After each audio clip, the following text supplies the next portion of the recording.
Hi ಎಲ್ರಿಗೂ ನಮಸ್ಕಾರ. ಎಲ್ಲರೂ ಹೇಗಿದ್ದೀರಾ? ಚೆನ್ನಾಗಿದ್ದೀರಾ ಅಂತ ಅಂದ್ಕೊಂಡಿದ್ದೀನಿ. ನಾನು ಕೂಡ ತುಂಬಾ ಚೆನ್ನಾಗಿದ್ದೀನಿ. ವರಮಹಾಲಕ್ಷ್ಮಿ ಪೂಜೆ ಎಲ್ಲ ಮುಗೀತು. ಆದರೆ ವಿಸರ್ಜನೆ ಯಾವ ಥರ ಮಾಡ್ಕೊತೀನಿ ಅಂದ್ಬಿಟ್ಟು ಒಂದು ವಿಡಿಯೋ ಮಾಡಿದ್ದೀನಿ, ನೋಡ್ಕೊಂಡು ಬನ್ನಿ. ಹಬ್ಬ ಎಷ್ಟು ಇಂಪಾರ್ಟೆಂಟು, ವಿಸರ್ಜನೆ ಕೂಡ ಅಷ್ಟೇ ಇಂಪಾರ್ಟೆಂಟು. ಅಷ್ಟೇ ಪೇಷನ್ಸಿಂದ ನಿಧಾನವಾಗಿ ಮಾಡಬೇಕು. ಒಂದೊಂದಾಗಿ ತೆಗೆದಿಟ್ಕೊಂಡು ಕ್ಲೀನ್ ಮಾಡ್ಕೊಬೇಕು.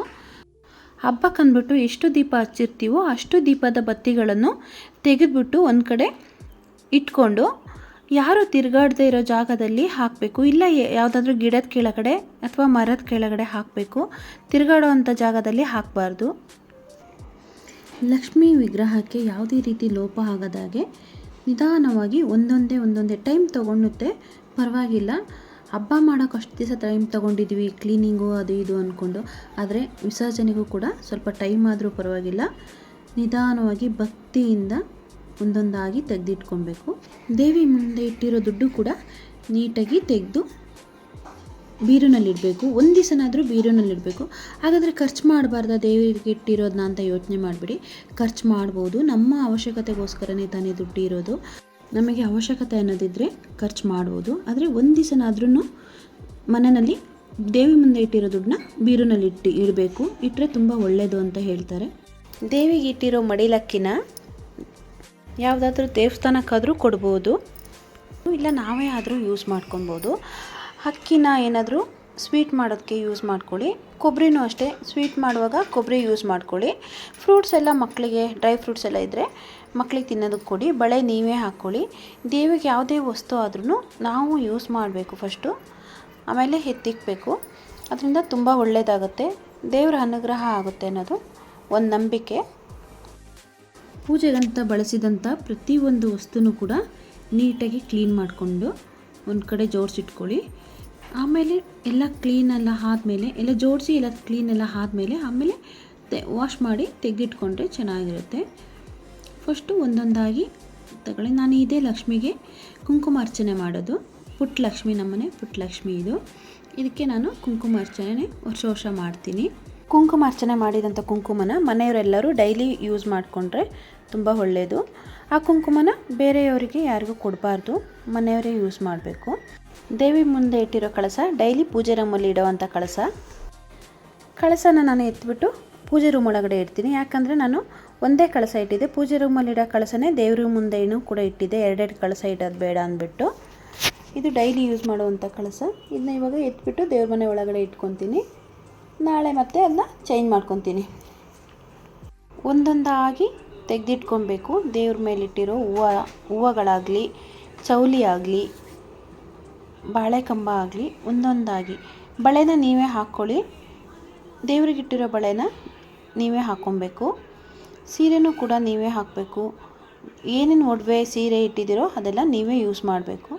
ಪ್ರತಿಯೊಂದನ್ನು ಒಂದೊಂದಾಗಿ ಟೈಮ್ ಆದರೂ ಪರವಾಗಿಲ್ಲ. ನೋಡಿ, ಪೂಜೆಗೆ ಸುಣ್ಣ ಇಡಬೇಕು ಅಂತ ಹೇಳ್ತಾರೆ, ನಾನು ಸುಣ್ಣ ಇಟ್ಟಿದ್ದೆ. ಆಮೇಲೆ ಅರಿಶಿಣದ ಗಣೇಶನ ಮಾಡಿಟ್ಟಿದ್ದೆ. ಫಸ್ಟು ಪೂಜೆ ಮಾಡೋಕ್ಕೂ ಮುಂಚೆ ಗಣೇಶನಿಗೆ ಪೂಜೆ ಮಾಡಬೇಕು, ವಿಘ್ನೇಶ್ವರನಿಗೆ ಪೂಜೆ ಸಲ್ಲಿಸಬೇಕು ಅಂತ ಹೇಳ್ತಾರೆ. ಅದಕ್ಕೆ ಅರಿಶಿಣದಿಂದ ಗಣೇಶನ ಮಾಡಿ ಪೂಜೆ ಮಾಡ್ಕೊಂಡಿದ್ದೆ.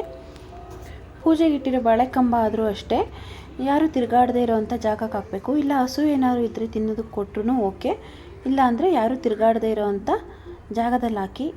ಯಾವ್ದಾದ್ರು ಮರದ ಕೆಳಗಡೆ ಹಾಕಿದರೆ ಇನ್ನೂ ಒಳ್ಳೆಯದು. ನಿಧಾನವಾಗಿ ಒಂದೊಂದಾಗಿ ತೆಗೆದಿಟ್ಕೊಬೇಕು.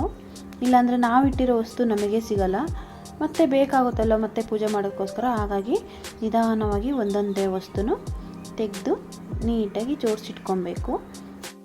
ಜೋಡಿಸುವಾಗ ಎಷ್ಟು ಖುಷಿಯಿಂದ ಜೋಡಿಸ್ತೀವಿ ಅಷ್ಟೇ ಆರಾಮಾಗಿ ನಿಧಾನವಾಗಿ ತೆಗೆದಿಟ್ಕೊಬೇಕು.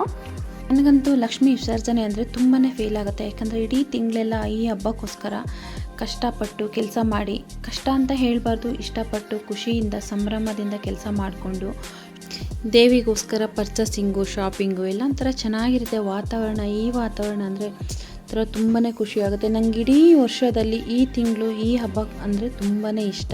ನಾನು ತುಂಬ ಇಷ್ಟಪಟ್ಟು ಮನಸ್ಪೂರ್ವಕವಾಗಿ ಮಾಡ್ತೀನಿ. ನಮ್ಮ ಮನೇಲೂ ಕೂಡ ಈ ಹಬ್ಬಕ್ಕೆ ತುಂಬಾ ಸಪೋರ್ಟ್ ಮಾಡ್ತಾರೆ, ತುಂಬ ಹೆಲ್ಪು ಕೂಡ ಮಾಡ್ತಾರೆ. ಹಂಗಾಗಿ ತುಂಬ ಖುಷಿ ಆಗುತ್ತೆ. ನಾವು ಕಾಯ್ತಾ ಇರ್ತೀನಿ, ವರಮಹಾಲಕ್ಷ್ಮಿ ಹಬ್ಬ ಅಂದರೆ ಕಾಯ್ತಾ ಇರ್ತೀನಿ. ಎಲ್ಲ ಹಬ್ಬಕ್ಕಿಂತ ಈ ಹಬ್ಬ ಅಂದರೆ ನಂಗೆ ತುಂಬಾ ಇಷ್ಟ. ದೇವಿಗೆ ಹಾಕಿದ ಒಡವೆ ಆಗಲಿ, ಸೀರೆ ಆಗಲಿ ಒಂದು ಸ್ವಲ್ಪ ಹೊತ್ತಾದರೂ ಮೈ ಮೇಲೆ ಹಾಕ್ಕೊಬೇಕು ಅಂತಾರೆ. ಅದಕ್ಕೋಸ್ಕರ ನಾನು ದೇವಿಗೆ ಹಾಕಿದ ನೆಕ್ಲೆಸ್ ಹಾಕ್ಕೊಂಡು ಎಲ್ಲ ಕೆಲಸ ಆಗೋ ತನಕ ಹಾಕ್ಕೊಂಡಿದ್ದೆ. ತುಂಬ ಖುಷಿಯಾಯಿತು. 10 ನಿಮಿಷನಾದರೂ ನಾವು ಮೈ ಮೇಲೆ ಹಾಕ್ಕೊಳ್ಬೇಕು ಅಂತ ಹೇಳ್ತಾರೆ. ಇದು ಈ ವರ್ಷ ದೇವಿಗೆ ಹೊಸದು ತಗೊಂಡಿದ್ದೆ ನಾನು. ಅಕ್ಷಯ ತೃತೀಯಕ್ಕೋಸ್ಕರ ತಗೊಂಡಿದ್ದೆ. ಅಕ್ಷಯ ತೃತೀಯದಲ್ಲಿ ನಾನು ದೇವಿಗೆ ಇಟ್ಬಿಟ್ಟು ಇವಾಗ ಹಾಕ್ಕೊತಾ ಇದ್ದೀನಿ. ಇದು ದೇವರಿಗೆ ಮಾಡಿಸಿದ ತಾಳಿ ಸರ. ದೇವರು ಆರೋಗ್ಯ ಆಯಸ್ಸು ಕೊಟ್ಕೊಂಡಿದ್ರೆ ನೆಕ್ಸ್ಟ್ ಇಯರು ಇನ್ನೂ ಚೆನ್ನಾಗಿ ಮಾಡೋಕ್ಕೆ ಟ್ರೈ ಮಾಡ್ತೀನಿ. ನೋಡೋಣ. ಮನುಷ್ಯನಿಗೆ ಎಲ್ಲದಕ್ಕಿಂತ ಮುಖ್ಯ ಆರೋಗ್ಯ ಆಯಸ್ಸು ಮುಖ್ಯ. ದುಡ್ಡು ಕಷ್ಟಪಟ್ಟು ಸಂಪಾದನೆ ಮಾಡ್ಬೋದು, ಆರೋಗ್ಯ ಕಷ್ಟಪಟ್ಟು ಸಂಪಾದನೆ ಮಾಡೋಕ್ಕಾಗಲ್ಲ. ಅದೆಲ್ಲ ದೇವರೇ ಕರುಣಿಸಬೇಕು. ನಾನು ದೇವಿನ 3 ದಿವಸ ಇಟ್ಟಿದ್ದೆ. ಆದರೆ ಇಲ್ಲಿ ಗುರುವಾರದಿಂದ ಸೋಮವಾರದವರೆಗೂ ನಾನು, ನಮ್ಮ ಮನೆಯವರು, ನನ್ನ ಮಗಳು ದೇವ್ರ ಮುಂದೆನೇ ಮಲ್ಕೊಂಡಿದ್ವಿ. ಒಂಥರ ಖುಷಿ ಅನಿಸ್ತು. ಎಲ್ಲೋ ದೇವಸ್ಥಾನದಲ್ಲಿ ಮಲ್ಕೊಂಡಿದ್ದೀವಿನೋ ಅನ್ನೋ ಥರ ಫೀಲ್ ಅನಿಸ್ತು. ನಮ್ಮ ಮನೆಯೇ ಒಂಥರ ತುಂಬ ಪಾಸಿಟಿವ್ ಎನರ್ಜಿ ಇತ್ತು. 3 ದಿವಸನೂ ಮನೆಯಲ್ಲಿ ತುಂಬಾ ಪಾಸಿಟಿವ್ ಆಗಿತ್ತು. ಒಂಥರ ಹೇಳೋಕ್ಕೆ ಆಗದೇ ಇರೋ ಅಷ್ಟು ಖುಷಿ, ಸಂಭ್ರಮ. ನಿಮ್ಮ ಮನೆಗಳಲ್ಲೂ ಹೀಗೇನಾ? ಒಂದು ಕಮೆಂಟ್ ಮಾಡಿ ತಿಳಿಸಿ. ನನಗಂತೂ ತುಂಬ ಹ್ಯಾಪಿ, ತುಂಬ ಖುಷಿ, ತುಂಬ ನೆಮ್ಮದಿಯಿಂದ ಇದೆ. ನಾನು ಹಿಂದೆಗಡೆ ಬಳೆ ಹಾಕೋದಕ್ಕೋಸ್ಕರ ಸ್ಕೇಲ್ ಕಟ್ಕೊಂಡಿರ್ತೀನಿ. ಹಾಗೆ ಬಿಂದಿಗೆಗೊಂದು ಬ್ಲೌಸ್ ಪೀಸ್ ಹಾಕಿರ್ತೀನಿ. ಒಂದೊಂದಾಗಿ ಬಿಚ್ಕೊಂಡು ಇವಾಗ ಗಮ್ ಟೇಪ್ ಹಾಕಿದ್ದೆ ನಾನು, ಸ್ಟಿಪ್ಪಾಗಿ ಕೂತ್ಕೊಂಡ್ಲಿ ಅಂದ್ಬಿಟ್ಟು. ಡಬಲ್ ಸೈಡ್ ಗಮ್ ಟೇಪು ಬ್ಲೌಸ್ಗೆ ಪಿನ್ ಹಾಕಿ ಲಾಕ್ ಮಾಡ್ಕೊಂಡಿದ್ದೆ. ಅದು ಸ್ವಲ್ಪ ಹೊತ್ತು ಮೈ ಮೇಲೆ ಹಾಕ್ಕೊಂಡೆ. ಮೈ ಮೇಲೆ ಹಾಕ್ಕೊಳ್ಬೇಕು ಅಂತಾರೆ. ಅದಕ್ಕೋಸ್ಕರ ಕಳಸಕ್ಕೆ ಹಾಕಿರೋ ಅಕ್ಕಿನ ಅಲ್ಲಿ ಇಲ್ಲಿ ಚೆಲ್ಲಬಾರ್ದು. ಅಕ್ಕಿನ ಏನಾದರೂ ಸ್ವೀಟ್ ಮಾಡಿ ಪ್ರಸಾದ ರೂಪದಲ್ಲಿ ತಗೊಳ್ಬೋದು. ಮತ್ತು ಕಳಸದಲ್ಲಿರೋ ನೀರನ್ನು ಮನೇಲಿರೋರು ಅಷ್ಟು ಜನನು ಸ್ವಲ್ಪ ಸ್ವಲ್ಪ ಪ್ರೋಕ್ಷಣೆ ಮಾಡಿಕೊಂಡು ಮನೆಗೆಲ್ಲ ಸ್ವಲ್ಪ ಪ್ರೋಕ್ಷಣೆ ಮಾಡಿ ಉಳಿದ ನೀರನ್ನು ಮನೆಯಲ್ಲಿ ತುಳಸಿ ಗಿಡ ಇದ್ದರೆ ಆ ತುಳಸಿ ಗಿಡಕ್ಕೆ ಹಾಕ್ಕೊಳ್ಳಿ. ಇಲ್ಲ ಹೂವಿನ ಗಿಡ ಯಾವುದಕ್ಕಾದರೂ ಹಾಕ್ಕೊಬೋದು. ಕಳಸ ಎಲ್ಲ ವಿಸರ್ಜನೆ ಆದಮೇಲೆ ಬೆಳ್ಳಿ ಸಾಮಾನು ಯಾವುದೇ ಪೂಜೆಗೆ ಅಂತ ಯೂಸ್ ಮಾಡ್ಕೊಂಡಿದ್ನೋ ಅದಕ್ಕೆ ಕೋಲ್ಗೇಟ್ ಪೌಡರು ಅಥವಾ ಪೇಸ್ಟು ಎರಡನ್ನೂ ಯೂಸ್ ಮಾಡ್ಕೊಬೋದು. ನಾನು ಕೋಲ್ಗೇಟ್ ಪೌಡರ್ ಹಾಕ್ಬಿಟ್ಟು ಸ್ವಲ್ಪ ಎಲ್ಲ ಉಜ್ಜಿ ನೋಡಿ ಎಷ್ಟು ಚೆನ್ನಾಗಿ ಕ್ಲೀನ್ ಆಗಿದೆ ಅಂದ್ಬಿಟ್ಟು. ನಾನು ಯಾವ ಅಂಗಡಿನಲ್ಲಿ ಈ ಬೆಳ್ಳಿ ಸಾಮಾನೆಲ್ಲ ತೊಗೊಂಡೆ ಅಲ್ಲಿ ಕೊಟ್ಟಂಥ ಟಿಪ್ಸ್ ಇದು. ಚೆನ್ನಾಗಿ ವರ್ಕ್ ಆಗುತ್ತೆ. ನಾನು ಆವಾಗಿಂದ ಇದನ್ನೇ ಯೂಸ್ ಮಾಡ್ಕೊಳ್ಳೋದು. ಕೋಲ್ಗೇಟ್ ಪೌಡರು ಅಥವಾ ಪೇಸ್ಟು ಯೂಸ್ ಮಾಡಿಕೊಂಡ್ರೆ ಚೆನ್ನಾಗಿ ವಾಶ್ ಆಗುತ್ತೆ. ನೀಟಾಗಿ ವಾಶ್ ಮಾಡಿ ನೀಟಾಗಿ ತೆಗೆದಿಟ್ಕೊತೀನಿ. ನೋಡಿ ಸ್ವಲ್ಪ ಉಜ್ಕೊಂಡು ನಾವು ಏನೇನು ಅಲಂಕಾರ ಮಾಡಿರ್ತೀವೋ ಅದೆಲ್ಲ ಕೂಡ ಹೋಗುತ್ತೆ. ಯಾವುದೂ ನಿಲ್ಲಲ್ಲ, ಕಲೆ ಕೂಡ ನಿಲ್ಲಲ್ಲ. ನೀಟಾಗಿ ಬೆಳ್ಳಿ ಸಾಮಾನ ಸ್ಕ್ರಬ್ಬರಲ್ಲೆಲ್ಲ ಉಜ್ಜಬಾರ್ದು, ಸ್ಕ್ರ್ಯಾಚಸ್ ಆಗುತ್ತೆ. ಕೈಯಲ್ಲಿ ಉಜ್ಜ್ರೇ ಹೋಗುತ್ತೆ ಅದು. ಎಲ್ಲ ಸ್ಕ್ರಬ್ಬರು ಎಲ್ಲ ಯೂಸ್ ಮಾಡಬಾರ್ದು. ಕಾರ್ನರಿಗೆಲ್ಲ ಒಂದು ಹೊಸ ಬ್ರಷ್ ಯೂಸ್ ಮಾಡ್ಕೊಳ್ಳಿ. ದೇವ್ರ ವಸ್ತುಗಳಲ್ವಾ, ಒಂದು ನೀವು ಯೂಸ್ ಮಾಡದೇ ಇರೋವಂಥ ಬ್ರಷನ್ನು ಪೂಜೆಗೆ ಬಳಸಿದಂಥ ಪಾತ್ರೆಗಳನ್ನೂ ಕೂಡ ಇವಾಗ ವಾಶ್ ಮಾಡ್ಕೊತಾ ಇದ್ದೀನಿ. ಕೆಂಪಾರತಿ ಮಾಡಿದ್ದು ತಟ್ಟೆಗಳು, ಹಣ್ಣುಗಳು ಜೋಡಿಸಿದ ತಟ್ಟೆಗಳು ಅದೆಲ್ಲ ವಾಶ್ ಮಾಡಿಬಿಟ್ಟು ಸಪ್ರೇಟ್ ಎತ್ತಿಟ್ಕೊತೀನಿ. ನಾನು ಡೈಲಿ ಯೂಸ್ ಮಾಡೋದ್ರ ಜೊತೆ ಮಿಕ್ಸ್ ಮಾಡಲ್ಲ. ಒಣಗಿಸ್ಬಿಟ್ಟು ನೀಟಾಗಿ ಒಂದು ಮೂಟೆ ಕಟ್ಟಿರ್ತೀನಿ. ಹಬ್ಬಕ್ಕೆ ಮಾತ್ರ ತೆಗಿತೀನಿ. ಇದು ಡೈಲಿ ಯೂಸ್ ಮಾಡೋಕ್ಕೆ ಬೇರೆ ಪಾತ್ರೆಗಳಿರುತ್ತೆ. ಇದು ಹಬ್ಬಕ್ಕಂತಲೇ ಮಾತ್ರ ಸಪ್ರೇಟ್ ಎತ್ತಿ ಇಟ್ಕೊಂಡಿದ್ದೀನಿ ನಾನು. ಹಬ್ಬಕ್ಕಂತ ಬಳಸಿದ ವಸ್ತುಗಳನ್ನೆಲ್ಲ ತೊಳೆದು ಕ್ಲೀನ್ ಮಾಡಿ ಇಟ್ಕೊಂಡೆ. ಇದೆಲ್ಲ ಒಣಗಿದ ಮೇಲೆ ತೆಗೆದಿಟ್ಕೊಳ್ಳೋಣ ಅಂದ್ಬಿಟ್ಟು ಒಂದು ಸೈಡಿಗೆ ಇಟ್ಬಿಟ್ಟು ರೆಡಿ ಆಗಿಬಿಟ್ಟು ಸ್ವಲ್ಪ ಬ್ಯಾಂಕಿಗೆ ಹೋಗಬೇಕಿತ್ತು. ಬ್ಯಾಂಕಿಗೆ ಹೋಗಿ ಬರೋಣ ಅಂದ್ಬಿಟ್ಟು ಹೊರಟೆ ನಾನು. ಸ್ವಲ್ಪ ಕೆಲಸ ಇತ್ತು ಬ್ಯಾಂಕಲ್ಲಿ. ನಮ್ಮ ಮನೆಯವರು ಬರ್ತೀನಿ ಅಲ್ಲಿಗೆ ಬಾ ಅಂತ ಹೇಳಿದರು. ಹಾಗೆ ಹೋಗಿ ಬರೋಣ ಅಂದ್ಬಿಟ್ಟು ನಾನು ರೆಡಿಯಾಗಿ ಹೊರಟೆ. ಸ್ವಲ್ಪ ಗೋಲ್ಡ್ ರಿನ್ಯೂವಲ್ ಮಾಡಿಸೋದಕ್ಕಿತ್ತು, ಅದಕ್ಕೋಸ್ಕರ ಹೋಗಿ ಬರೋಣ ಅಂತ. ಬ್ಯಾಂಕಿನ ಪಾಸ್ಬುಕ್ಕು ಅದರ ಸ್ಲಿಪ್ ಎಲ್ಲ ತಗೊಂಡು ಹೊರಟೆ ನಾನು. ಹೋಗಿ ಬರೋಣ ಅಂತ. ತುಂಬಾ ಬಿಸಿಲಿದೆ ಆಚೆ ಕಡೆ. ಇನ್ನೇನು ಮಾಡೋದು, ಹೋಗಲೇಬೇಕು. ಇಲ್ಲಾಂದರೆ ಟೈಮ್ ಜಾಸ್ತಿ ದಿವಸ ಆದರೆ ಇಂಟ್ರೆಸ್ಟ್ ಜಾಸ್ತಿ ಆಗುತ್ತೆ ಅಂದ್ಬಿಟ್ಟು ಹೊರಟೆ. ನಾನು ಹೋಗೋಷ್ಟೊತ್ತಿಗೆ ಅವ್ರು ಇನ್ನೂ ಬಂದಿರಲಿಲ್ಲ. ಕಾಲ್ ಮಾಡೋಣ ಅಂತ ಮಾಡಿದೆ. ಇನ್ನೂ 10 ನಿಮಿಷ ಆಗುತ್ತೆ ಅಂತ ಹೇಳಿದರು. ಅದಕ್ಕೋಸ್ಕರ ನೋಡೋಣ, ಇಲ್ಲಿವರೆಗೂ ಬಂದಿದ್ದೀನಲ್ಲ, ಕಮ್ಮಿ ಜನ ಇದ್ದರೆ ನಾನೇ ಕೆಲಸ ಮುಗಿಸ್ಕೊಂಡು ಹೋಗೋಣ ಅಂದ್ಬಿಟ್ಟು ಒಳಗಡೆ ಹೋದೆ. ಒಳಗಡೆ ಹೋಗಿ ನೋಡಿದರೆ ಜನ ಇದ್ದರು. ನೋಡೋಣ ಇನ್ನೊಂದು 10 ನಿಮಿಷ ಕೂತ್ಕೊಳ್ಳಿ ಅಂತ ಹೇಳಿದರು. 10 ನಿಮಿಷ ಕೂತ್ಕೊಂಡೆ. 10 ನಿಮಿಷ ಕೂತ್ಕೊಂಡು ಅವರೆಲ್ಲ ರಿಪೋರ್ಟ್ಸ್ ಎಲ್ಲ ರೆಡಿ ಮಾಡಬೇಕಲ್ಲ, ಅಷ್ಟರೊಳಗಡೆ ಇಲ್ಲೆಲ್ಲ ರೆಡಿ ಆಗೋ ಅಷ್ಟೊತ್ತಿಗೆ ನಮ್ಮ ಮನೆಯವರೇ ಬಂದರು. ಮನೆ ಕಡೆ ಹೊರಟೆ. ಅವ್ರು ಹಿಂಗೆ ನಾನು ಸ್ವಲ್ಪ ಕೆಲಸ ಇದೆ, ನಾನು ಸ್ವಲ್ಪ ಹೊರಗಡೆ ಹೋಗಿ ಬರ್ತೀನಿ, ನೀನು ಮನೆಗೆ ಹೋಗೋದಾದ್ರು ಹೋಗಿರು, ಇಲ್ಲಾಂದರೆ ಬಾ ಅಂತ ಹೇಳಿದರು. ಇಲ್ಲ ನಂಗೆ ಮನೇಲಿ ಕೆಲಸ ಇದೆ ಅಂದ್ಬಿಟ್ಟು ನಾನು ಹೊರಟೆ. ಮನೆಗೆ ಬಂದುಬಿಟ್ಟು ಊಟ ಮಾಡಿಕೊಂಡೆ. ಊಟ ಮಾಡಿಕೊಂಡು ಕಳಸ ವಿಸರ್ಜನೆ ಆದಮೇಲೆ ಕಳಸಕ್ಕೆ ಹಾಕಿರೋ ವಸ್ತುಗಳನ್ನೆಲ್ಲ ಏನು ಮಾಡಬೇಕು, ಯಾವ ರೀತಿ ಇಟ್ಕೊಬೇಕು ವರ್ಷದಿಂದ ವರ್ಷಕ್ಕೆ ಅಂದ್ಬಿಟ್ಟು ತೋರಿಸೋಣ ಅಂದ್ಬಿಟ್ಟು ಕೂತ್ಕೊಂಡೆ.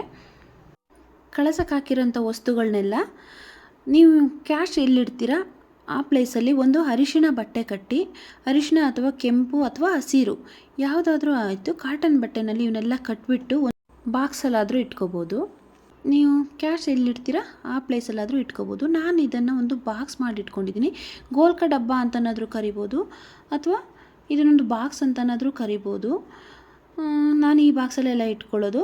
ಡ್ರೈ ಫ್ರೂಟ್ಸ್ನೆಲ್ಲ ಸೈಡಿಗೆ ಇಡ್ತೀನಿ. ಡ್ರೈ ಫ್ರೂಟ್ಸ್ನ ಯಾವ್ದಾದ್ರು ಸ್ವೀಟ್ ಮಾಡಿದರೆ ಅದಕ್ಕೆ ಹಾಕಿ ಮಾಡೋಣ ಅಂದ್ಬಿಟ್ಟು ಸೈಡಿಗೆ ಇಟ್ಕೊತೀನಿ.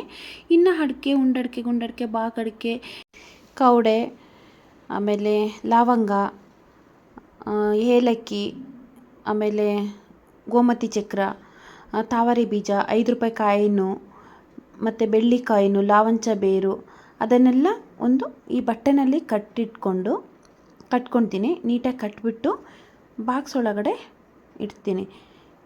ಬಾಕ್ಸ್ ಒಳಗಡೆ ಇಟ್ಕೊಂಡು ಮತ್ತು ನಾವು ದೇವ್ರ ಪೂಜೆಗೆ ಅಂದ್ಬಿಟ್ಟು ಕಾಯಿನ್ ಇಟ್ಟಿರ್ತೀವಿ ನೋಡಿ, 32 ಕಾಯಿನು, 32 ಅಥವಾ ನೀವು ಎಷ್ಟು ಇಟ್ಟಿರ್ತೀರೋ ಅಷ್ಟು ಕಾಯಿನ್ನ ನಾನು ಇದ್ರೊಳಗಡೆ ಹಾಕ್ಕೊತೀನಿ. ನಾನು ಇಷ್ಟು ಕಾಯಿನ್ ಇಟ್ಟಿದ್ದೆ, ಅದನ್ನು ಇಡ್ತೀನಿ. ವರ್ಷದಿಂದ ವರ್ಷಕ್ಕೆ ನಾನು ಇದೇ ಯೂಸ್ ಮಾಡ್ತೀನಿ. ಆ ಕಾಯಿನ ಮೇಲೆ ಈ ಗಂಟು ಕಟ್ಕೊಂಡಿರ್ತೀನಲ್ವ, ಈ ಗಂಟನ್ನ ಅದರೊಳಗಡೆ ಇಟ್ಬಿಟ್ಟು ಸ್ವಲ್ಪ ಮನೆಯಲ್ಲಿ ನಿಮ್ಮ ಹತ್ರ ಎಷ್ಟು ಕ್ಯಾಶ್ ಇದೆ ಅಷ್ಟು ಕ್ಯಾಶ್ನ ಇದರೊಳಗಡೆ ಇಟ್ಕೊಂಡು ಲಾಕ್ ಮಾಡಿ ಬೀಗ ಹಾಕಿನಾದರೂ ಇಡ್ಬೋದು, ಹಂಗೇನಾದರೂ ಇಟ್ಕೋಬೋದು. ಈ ಥರ ಜೋಪಾನವಾಗಿ ಇಟ್ಕೊಂಡ್ರೆ ಇದರಲ್ಲಿಟ್ಟಿರೋ ವಸ್ತುಗಳನ್ನೆಲ್ಲ ವರ್ಷದಿಂದ ವರ್ಷಕ್ಕೆ ಯೂಸ್ ಮಾಡ್ಕೊಬೋದು. ಆವಾಗಲೇ ಬೆಳ್ಳಿ ಪಾತ್ರೆನೆಲ್ಲ ತೊಳೆದಿಟ್ಟೋಗಿದ್ನಲ್ವ, ಎಲ್ಲ ಡ್ರೈ ಆಗಿದೆ. ಅಲ್ಲಲ್ಲಿ ನೀರಿದ್ದರೆ ಕಾಟನ್ ಬಟ್ಟೆನಲ್ಲಿ ನೀಟಾಗಿ ಡ್ರೈ ಮಾಡ್ಕೊಳ್ಳಿ. ಇವಾಗ ಅದನ್ನು ವೈಟ್ ಬಟ್ಟೆನಲ್ಲಿ ಕಟ್ಟಬೇಕು. ಬೆಳ್ಳಿನ ಯಾವತ್ತೂ ಒಂದು ವೈಟ್ ಕಾಟನ್ ಬಟ್ಟೆನಲ್ಲಿ ನೀಟಾಗಿ ಗಂಟಾಕಿ ಕಟ್ಟಿಬಿಟ್ಟು ಒಂದು ಜಿಪ್ ಕವರಲ್ಲಿ, ಜಿಪ್ ಲಾಕ್ ಕವರ್ ಇರುತ್ತೆ ನೋಡಿ, ಆ ಕವರ್ನಲ್ಲಿ ಹಾಕಿಬಿಟ್ಟು ಸೇಫಾಗಿ ಇಟ್ಕೊಂಡ್ರೆ ನಾವು ಯಾವ ರೀತಿ ಇಟ್ಟಿರ್ತೀವಿ ಅದೇ ರೀತಿ ಇರುತ್ತೆ. ಕಲರ್ ಏನು ಶೇಡ್ ಆಗೋಲ್ಲ. ನಮಗೆ ಯಾವಾಗ ಬೇಕೋ ಆವಾಗ ಸ್ವಲ್ಪ ನೀರಲ್ಲಿ ಅಥವಾ ಹಾಲಲ್ಲಿ ತೊಳ್ಕೊಂಡು ಯೂಸ್ ಮಾಡ್ಕೊಬೋದು. ನಾನು ಯಾವಾಗಲೂ ಇದೇ ಥರ ಇಟ್ಕೊಳೋದು. ಪೂಜೆ ಎಲ್ಲ ಆದಮೇಲೆ ನಾನು ಇದೆಲ್ಲ ಡೈಲಿ ಯೂಸ್ ಮಾಡಲ್ಲ. ಕಳಸ ಚೆಂಬು ಮಾತ್ರ ಡೈಲಿ ಯೂಸ್ ಮಾಡ್ತೀನಿ. ದೀಪಗಳು, ಕಾಮಾಕ್ಷಿ ದೀಪ, ಮುಖವಾಡ ಅದೆಲ್ಲ ನೀಟಾಗಿ ತೊಳೆದ್ಬಿಟ್ಟು ಈ ಥರ ಬಿಳಿ ಬಟ್ಟೆನಲ್ಲಿ ಕಟ್ಟಿ ನೀಟಾಗಿ ನೋಡಿ ಈ ಥರ ಕವರೆಲ್ಲ ಹಾಕಿಬಿಟ್ಟು ನಾನು ಒಂದು ಸ್ಟಾಪ್ಲರ್ ಪಿನ್ನು ಹೊಡ್ಕೊತೀನಿ, ಗಾಳಿ ಹೋಗದೆ ಇರೋ ಥರ. ಈ ಥರ ಇದ್ದರೆ ನಾವು ಹೊಸದು ಯಾವ ಥರ ತೊಗೊಂಡಾಗಿತ್ತು ಅದೇ ರೀತಿ ನೀಟಾಗಿರುತ್ತೆ ನೋಡಿ. ಈ ಥರ ಕವರ್ ಮಾಡಿ ಇಟ್ಕೊತೀನಿ. ಇದನ್ನು ಈ ಜಿಪ್ ಲಾಕ್ ಕವರ್ ಒಳಗಡೆ ಹಾಕ್ಬಿಟ್ಟು ಲಾಕ್ ಮಾಡಿ ಬೀರುವಿನಲ್ಲಿ ಇಟ್ಕೊತೀನಿ. ಅದೇ ಆವಾಗಲೇ ತೋರಿಸಿದ್ನಲ್ಲ ಆ ಬಾಕ್ಸು, ಈ ಬೆಳ್ಳಿ ವಸ್ತುಗಳು, ಚಿನ್ನ, ದುಡ್ಡಿಡೋದಾದರೆ ಎಲ್ಲ ಒಂದೇ ಕಡೆ ಇಟ್ಕೊಂಡ್ರೆ ತುಂಬ ಒಳ್ಳೆಯದು. ನಾನು ಇಷ್ಟು ಕೆಲಸ ಮುಗಿಸೋಷ್ಟೊತ್ತಿಗೆಲ್ಲ ಸಂಜೆ ಆಗೋಯ್ತು. ತಂಗಿ ಊರಿಂದ ಬರ್ತೀನಿ ಅಂತ ಹೇಳಿದ್ಲು. ತಂಗಿ ಗಂಡ ಪಾಪು ಬಂದರು. ಅವನು ಬಂದಂಗೆ ಸ್ವಲ್ಪ ಮೇಲೆ ಆಟ ಆಡೋಕ್ಕಂತ ಬಂದ. ಹಂಗೆ ಆಟ ಆಡ್ಕೊಂಡು ನನ್ನ ಜೊತೆ ಬರಲ್ಲ. ಅವನಿಗೆ ಜಾಸ್ತಿ ನಾವು ಪರಿಚಯ ಇರಲ್ಲ. ನಾವು ಯಾವಾಗಲೂ ಒಂದು ಟೈಮ್ ನೋಡೋದು, 6 ತಿಂಗಳಿಗೊಂದ್ಸರಿ, 3 ತಿಂಗಳಿಗೊಂದ್ಸರಿ. ಆದರೆ ನನ್ನ ಮಗಳಿಗಂತೂ ತುಂಬಾ ಖುಷಿ ಆಗೋಯಿತು. ತಮ್ಮ ಬಂದಿದ್ದಾನೆ, ಆಟ ಆಡೋಕ್ಕೊಬ್ಬರು ಸಿಕ್ಕಿದ್ರು ಅಂತ. ಆಟ ಆಡೋಕ್ಕಾಗಲೇ ಸ್ಟಾರ್ಟ್ ಮಾಡಿದ್ಲು. ಗೀಮರ್ಕ್ ಏನೂ ಮಾಡಿಲ್ಲ, ಆಗಲೇ ಆಟ ಆಡೋಕ್ಕೆ ಸ್ಟಾರ್ಟ್ ಮಾಡಿದ್ಲು. ಸೈಕಲ್ ಬ್ಲೋ ಆಗಿತ್ತು, ಬ್ಲೋ ಹೊಡ್ಕೊಂಡು ತಮ್ಮನ್ನು ಕೂರಿಸ್ಕೊಂಡು ಸ್ಟಾರ್ಟ್ ಮಾಡಿದ್ಲು ಅವಳು ಸವಾರಿ. ಅವನು ನನ್ನ ಜೊತೆ ಬರೋದೇ ಇಲ್ಲ. ತುಂಬ ಖುಷಿ ಆಯಿತು. ಮಕ್ಕಳು ನಮ್ಮಲ್ಲಿ ಯಾರೂ ಜಾಸ್ತಿ ಬರಲ್ಲ, ಸಣ್ಣ ಮಕ್ಕಳು. ನನ್ನ ಮಗಳಿಗಂತೂ ತುಂಬ ಖುಷಿ. ಅವನು ಖುಷಿಯಿಂದ ಆಟ ಆಡಿಕೊಂಡು ಸ್ವಲ್ಪ ತಲ್ಲೇ ಟೈಮ್ ಸ್ಪೆಂಡ್ ಮಾಡಿದ್ವು. ಸಂಜೆ ಟೈಮ್ ಆಗಲೇ 6:30 ಆಯಿತು. ಒಳಗಡೆ ಹೋಗ್ಬಿಟ್ಟು ಕೈಕಾಲು ಮುಖ ತೊಳ್ಕೊಂಡು ದೀಪ ಹಚ್ಚಿದೆ. ಇನ್ನು ಅಡುಗೆ ಸ್ಟಾರ್ಟ್ ಮಾಡಬೇಕು. ನನ್ನ ಇವತ್ತಿನ ಲಾಗ್ ಇಲ್ಲಿಗೆ ಮುಗಿಸ್ತಾ ಇದ್ದೀನಿ. ದಯವಿಟ್ಟು ಇಷ್ಟ ಆದರೆ ಒಂದು ಲೈಕ್ ಮಾಡಿ, ಶೇರ್ ಮಾಡಿ, ಕಮೆಂಟ್ ಮಾಡಿ. Thank you.